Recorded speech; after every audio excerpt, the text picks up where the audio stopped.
হাসি এটা ভেবে আপনি আমার ডিপ্রেশন দূর করতে যে আপনি নিজেই তো ডিপ্রেশনে পড়ে যাচ্ছেন। আমারটা ডিপ্রেশন না, বড় একটা ডিসিশন। আমার বয়ফ্রেন্ড আছে। সেটা তো বুঝতেই পারছি, তাহলে ঝামেলা কোথায়? বাসায় বলে দেন। না না, ও এখন বিয়ে করতে পারবে না।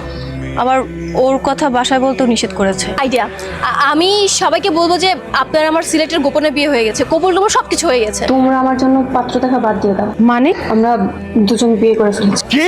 যা হয়েছে এখন কি সেটা শুধরাতে পারবি? এখন ওদেরকে বকাবকি করে ওদের মন খারাপ করে দিয়ে কোনো লাভ আছে বলতো? এই দাদু ভাই, মা বাবার দোয়া নিয়ে নাও, যাও তুমিও যাও। আমি আমার নাচ জামাইকে এই ড্রেসে দেখবো? এই যে টি শার্ট আর কি এটা কি জিন্সের প্যান্ট?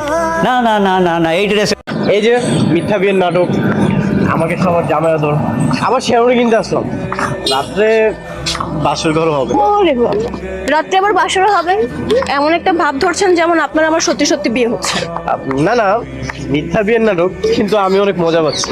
থাক বাবা, এত মজা পেতে হবে না। আর তোমরা এদিকে আসো না, এদিকে আসো। সুন্দর করে আমাদের একটা গ্রুপ ছবি তুলবে কিন্তু, হ্যাঁ? খবরদার,